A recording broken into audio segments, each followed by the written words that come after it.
Et le dernier moment est arrivé, il a bien fallu qu'on l'évacue du... Mesdames, messieurs, il a rempli les plus grandes salles de France, vendu plus de 100 millions d'albums, fait vibrer des générations entières. Mais derrière cette réussite éclatante se cache un paradoxe troublant. Michel Sardou, figure adorée par des millions de Français, est aussi l'un des artistes les plus critiqués de sa génération. Accusé de misogynie, de colonialisme nostalgique, d'arrogance politique, il a été boycotté par des syndicats, censuré par des radios, moqué par la presse. Pourtant, chaque retour en scène provoquait l'hystérie collective. Aujourd'hui, à 76 ans, il continue de diviser tout en bâtissant un empire discret, entre villas luxueuses, droits d'auteur juteux et héritiers bien placés. Alors que certains refusent de lui pardonner ses paroles, d'autres le considèrent comme la dernière grande voix populaire libre de France. Qui est vraiment Michel Sardou? Et que restera-t-il de lui quand le rideau tombera pour de bon? Michel Sardou naît le 26 janvier 1947 à Paris au sein d'une famille profondément ancrée dans le monde du spectacle. Son père, Fernand Sardou, est un chanteur marseillais populaire, tandis que sa mère, Jacky Sardou, est comédienne. Dans ce climat artistique, le jeune Michel grandit au rythme des tournées et des plateaux. Pourtant, il rejette d'abord cette voie. Renvoyé du lycée en 1963, il envisage de devenir coiffeur ou restaurateur. Mais la musique le rattrape. En 1965, il sort son premier 45 tours sans grand succès. Il faudra attendre 1970 et la chanson Les Ricains pour qu'il se fasse remarquer, malgré une censure à la radio. Dans les années 1970, Sardou explose. Ses textes tranchants, ses thèmes audacieux et sa voix puissante fascinent autant qu'il dérange. La maladie d'amour 1973 devient un classique immédiat, suivi de Je vais t'aimer 1976 et du mythique Les lacs du Connemara 1981. Il remplit le palais des Congrès, Bercy et enchaîne les disques d'or. Son style mêle mélodrame, patriotisme et provocation. À rebours du yéyé ou du rock anglo-saxon, il se forge une image de chanteur français pur jus, assumant ses opinions conservatrices dans un paysage culturel majoritairement à gauche. Mais cette réussite publique ne s'accompagne pas d'un consensus critique. Dans les années 1980, une partie des médias et des intellectuels le tournent en dérision. Il est parfois caricaturé comme le porte-voix d'une France réactionnaire. Pourtant, Sardou reste indifférent. Il continue à écrire ce qu'il pense sans filtre. Son franc-parler devient sa signature. Même ses erreurs, comme le controversé « Je suis pour » sur la peine de mort, ne le font pas reculer. Il affirme « Je ne suis là pour plaire, je suis là pour dire ». Dans les années 1990 et 2000, malgré une baisse de popularité chez les jeunes, il conserve une base fidèle. Il tente même le théâtre, avec des rôles salués dans des pièces de boulevard. Il revient régulièrement en tournée, chaque fois présenté comme ses adieux, mais toujours suivi d'un retour. En 2001, en 2011, puis en 2021, Sardou quitte la scène, avant de rechanter quelques années plus tard. Ce va-et-vient renforce son statut de monument vivant, mais alimente aussi les moqueries. Sa carrière musicale, longue de plus de 50 ans, traverse les époques sans jamais chercher à s'adapter aux modes. Sardou n'a jamais chanté en anglais, n'a jamais fait de featuring à la mode, ni couru après les victoires de la musique. Et pourtant, il a vendu plus de disques que presque tous ses contemporains. Une rare longévité dans un paysage où les idoles passent. Le 3 octobre 2023, en plein cœur d'une résidence privée en Normandie, un événement inattendu interrompt le calme apparent de la villa. Michel Sardou est victime d'un malaise en pleine répétition pour sa tournée d'adieu. Il est immédiatement hospitalisé à Deauville pour une déshydratation sévère, selon son entourage. L'alerte est vite relayée par la presse, réveillant une inquiétude diffuse chez ses fans. À 76 ans, le chanteur avait pourtant affirmé vouloir mourir sur scène. Cette crise marque un tournant. Sardou annule tous ses engagements pour l'automne et pour la première fois, il semble réellement fatigué. Le mystère s'épaissit dans les semaines qui suivent. Alors que les proches évoquent un simple incident sans gravité, plusieurs journalistes notent le silence inhabituel de l'artiste. Aucun communiqué officiel, aucun passage télé.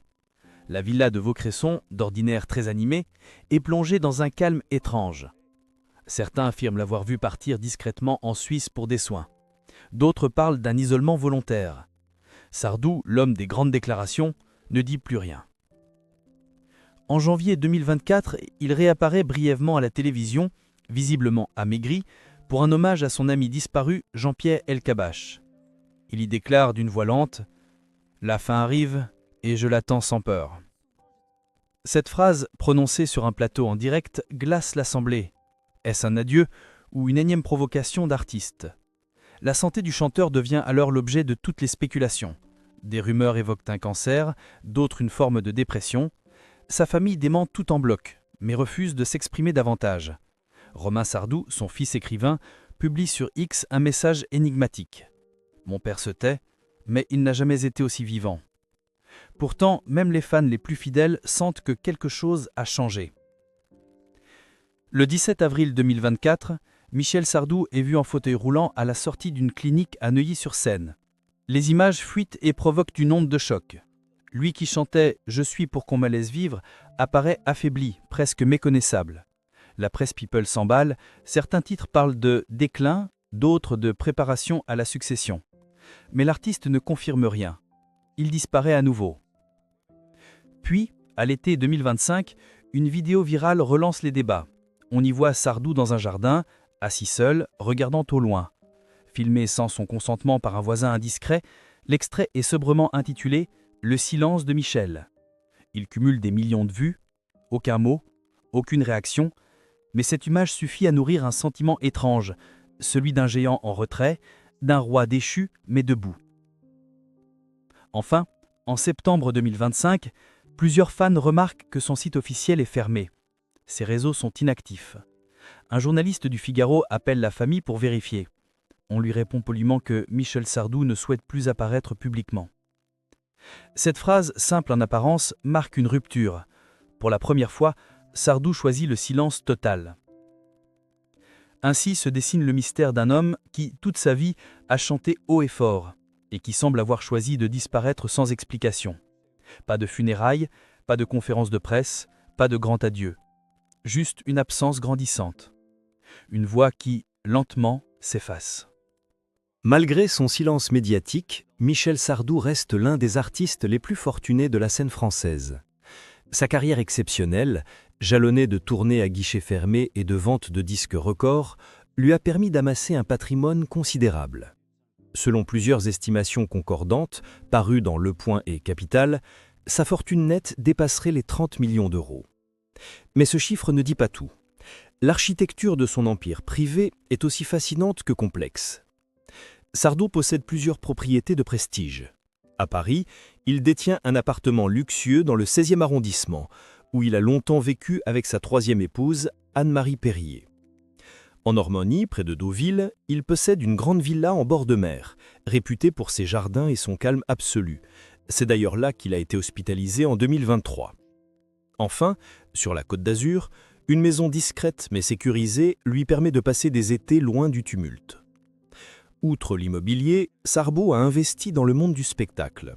Il a été copropriétaire du théâtre de la Porte Saint-Martin à Paris pendant plusieurs années. Ces investissements ont généré des revenus stables, renforcés par les droits d'auteur colossaux issus de son catalogue musical. À chaque rediffusion, chaque compilation, chaque usage public de ses chansons, Sardou perçoit une part. Le titre « Les lacs du Connemara » à lui seul lui rapporte des dizaines de milliers d'euros chaque année, étant devenu un hymne officieux des soirées françaises. En matière successorale, la question de l'héritage est d'autant plus sensible que Michel Sardou a 4 enfants issus de 2 mariages différents. Son fils Romain Sardou, écrivain reconnu, serait selon Gala et Barry Match l'un des plus impliqués dans la gestion des affaires familiales. D'autres membres de la famille, en revanche, sont restés à l'écart des projecteurs, renforçant le mystère autour des éventuelles tensions ou préférences successorales. Aucune information officielle sur un testament n'a encore filtré, mais des sources proches évoquent l'existence d'un trust ou d'une fondation familiale visant à protéger une partie des actifs, notamment les droits d'auteur. Ce dispositif permettrait de garantir une transmission encadrée et de limiter les risques de litige. Pourtant, l'absence de communication de Sardou à ce sujet alimente toutes les rumeurs. Enfin, selon des documents consultés par Le Monde en 2024, Michel Sardou aurait cédé certains de ses droits à une société de gestion culturelle dont il serait le principal actionnaire. Ce choix stratégique lui permettrait de garder la main sur l'exploitation de son image posthume et d'éviter les dérapages commerciaux que d'autres artistes ont connus après leur disparition. En somme, le patrimoine de Michel Sardou n'est pas seulement un chiffre impressionnant, c'est un édifice bâti avec précision, discrétion et une volonté farouche de contrôle. Derrière l'artiste flamboyant se cache un gestionnaire rigoureux, obsédé par l'idée de maîtrise, même au-delà de la mort. Au-delà des chiffres et des propriétés, ce qui fascine chez Michel Sardou, c'est l'écart abyssal entre son succès populaire et la manière dont il est perçu par une partie de la société.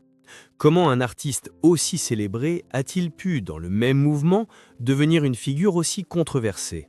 Cette question résume l'ambiguïté fondamentale de son héritage vivant. Pour certains, Sardou est un monument de la chanson française. Pour d'autres, un symbole figé d'une époque qu'ils veulent oublier. Pendant plus de 50 ans, Sardou a chanté ce que peu oser dire. Il a abordé des sujets tabous, parfois avec maladresse, souvent avec provocation. Mais cette franchise lui a coûté cher. Il n'a jamais été encensé par les grandes institutions culturelles. Aucune victoire de la musique honorifique, peu de décorations officielles. Il a été, en quelque sorte, toléré, mais jamais consacré. Cela pose une question cruciale. La gloire populaire suffit-elle à assurer la postérité? Dans une époque marquée par la rectitude politique et la prudence médiatique, Sardou fait figure d'anachronisme. Il est l'un des derniers artistes à avoir bâti une carrière sans filtre, sans réseaux sociaux, sans plan de communication. Cela le rend précieux aux yeux de certains, mais suspect aux yeux d'autres. Il incarne une liberté qui, aujourd'hui, dérange. Les médias ont souvent oscillé entre fascination et rejet. Chaque déclaration du chanteur devenait un événement. On attendait de lui des prises de position, des phrases qui claquent. Mais à force d'attendre le scandale, on a peut-être oublié l'essentiel, l'émotion pure de ses chansons.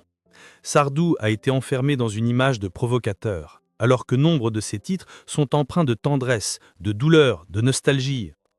La jeunesse actuelle le redécouvre, souvent par les biais inattendus. Remix TikTok, reprises en karaoké, débats sur la liberté artistique. Certains se moquent, d'autres s'émeuvent. Mais tous sentent, d'une manière ou d'une autre, qu'il ne laisse personne indifférent. Et c'est là peut-être sa plus grande réussite. Dans les forums et les réseaux, une question revient souvent. Pourquoi Michel Sardou n'est-il jamais invité aux grandes cérémonies? La réponse n'est pas simple. Il est trop libre pour être célébré sans controverse, trop immense pour être ignoré. Et peut-être que cette contradiction est précisément ce qui le rend inoubliable. Il demeure assis dans le silence, les yeux perdus dans le lointain. Cette image, volée par un voisin indiscret à l'été 2025, semble aujourd'hui incarner tout ce que Michel Sardou a toujours refusé. Le retrait, la fragilité, l'oubli. Pourtant, elle résume parfaitement le paradoxe d'un homme qui a passé sa vie à chanter fort, mais qui choisit de s'éteindre à voix basse. Avec plus de 100 millions de disques vendus, des tournées monumentales, des tubes éternels et une fortune estimée à plusieurs dizaines de millions d'euros, Sardou a bâti bien plus qu'une carrière. Il a construit un empire.